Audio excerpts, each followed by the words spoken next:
सबको जय श्री सीताराम। और कथा हम ज़रा आगे बढ़ाते हैं ज़रा से। और नौदा भक्ति कथा हम सुन रहे हैं और अभी तक हमने सुना कि माता सबरी अपने आप को भगवान के चरणों में दे देती है या उनके चरणों में पड़ जाती है।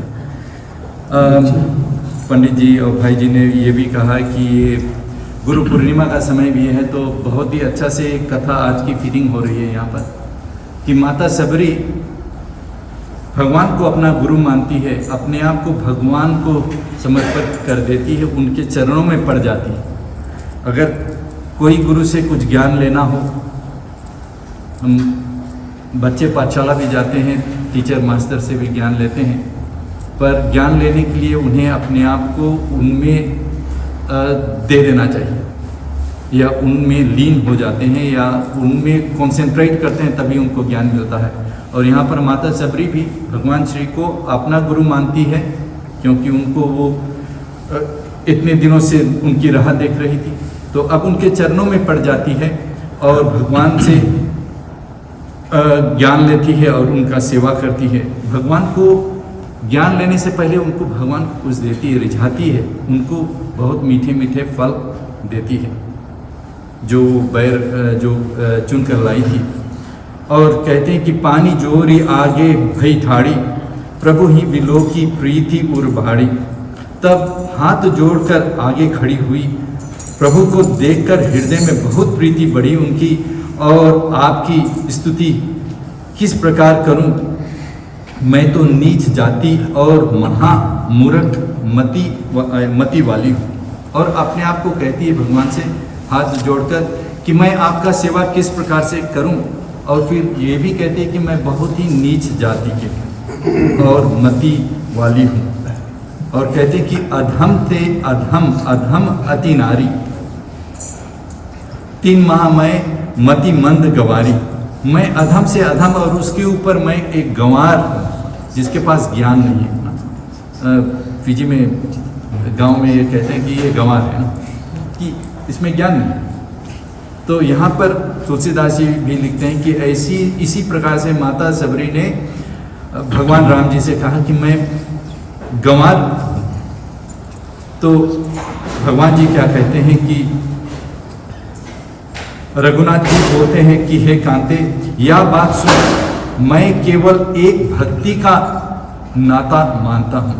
भगवान को अगर कोई भक्ति जताता है, भगवान उसमें प्रसन्नचित होते हैं। और जिस प्रकार अभी हमने कहा कि अगर कोई टीचर या मास्टर को अपने आप समर्पण कर देता है, तो उनका जो ज्ञान होता है, जो मास्टर लोग पढ़ाते हैं, उनको बहुत अच्छी प्रकार से ज्ञान सीख लेते हैं ना। तो इसी प्रकार यहाँ पर माता सबरी अपने आप को भगवान जी के चरणों में दे दी, और फिर भगवान जी उनको कहते हैं कि केवल मुझे भक्ति भी प्यारा है, और इसलिए वे माता सबरी को भक्ति देते हैं। कहते हैं कि जाति पाति कुल धर्म बढ़ाई, धन बल परिजन गुण चतुराई। कि जाति पाति धन ये सब मुझे पसंद नहीं। अभी भैया जी ने भी कहा था, जब वे कथा कर रहे थे कि भगवान को ये जाति पाति, ये कुटुंब, ये सब अच्छी नहीं है या वो मानते नहीं, परंतु बिना भक्ति के मनुष्य ऐसे सो होता है जैसे बिना जल के बादल दिखाई देते हैं। अगर मनुष्य में भक्ति नहीं रहती है, तो कहते हैं कि जिस प्रकार बादलों में बारिश नहीं दिखाई देती है, उस प्रकार वो खाली दिखाई देते हैं ना, इनकम्प्लीट रहते हैं। और कहते हैं भगवान की नौदा भक्ति कहूँ तही पाही, सावधान सुनो धरु मन माही।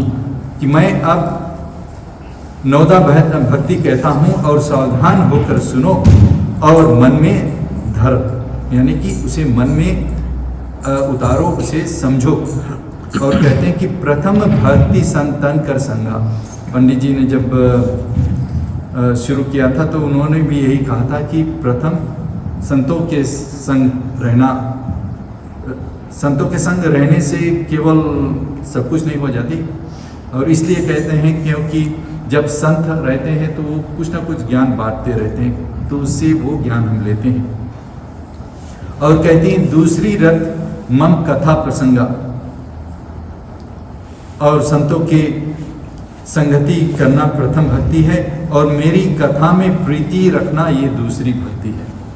तो केवल मंदिर आते हैं, केवल मंदिर आने के लिए, तो उसमें कोई भक्ति नहीं होता। मंदिर आते हैं कुछ ज्ञान लेने के लिए, भक्ति करने के लिए, भगवान के चरणों में प्रीति रखने के लिए, तो इससे दूसरी भक्ति होती है।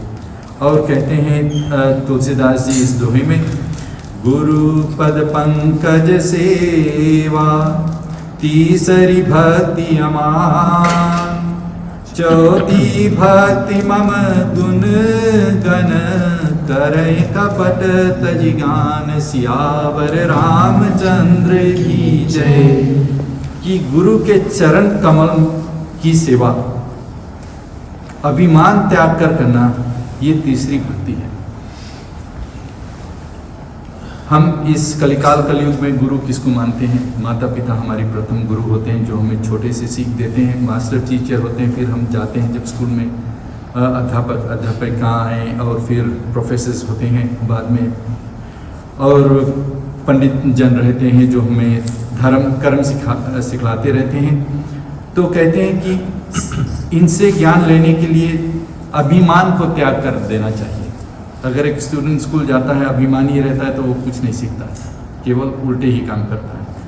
इस प्रकार से पंडित के पास जाते हैं, कोई संत के पास जाते हैं, अगर अभिमान लेकर जाते हैं कि नहीं आज से ये संत आया, इनसे हम 2 क्वेश्चंस ज़रूर पूछेंगे, तो अगर इस प्रकार से हम जाते हैं तो हम कुछ नहीं सीख पाते हैं। पर उनके साथ में बैठकर वार्तालाप करते हैं तो बहुत कुछ सीख सकते हैं।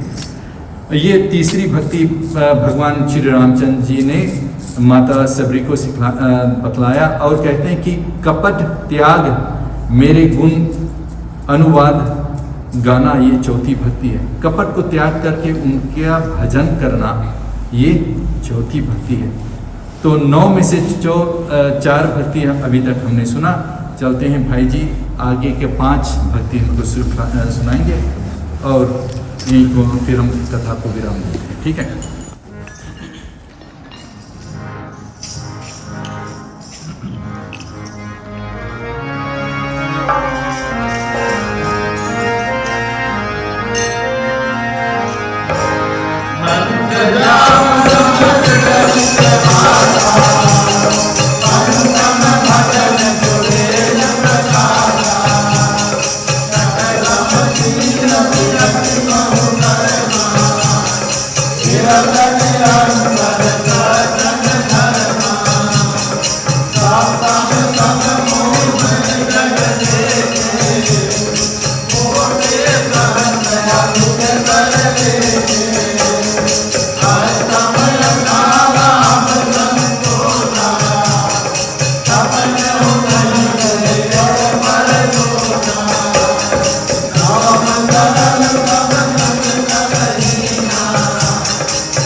Baba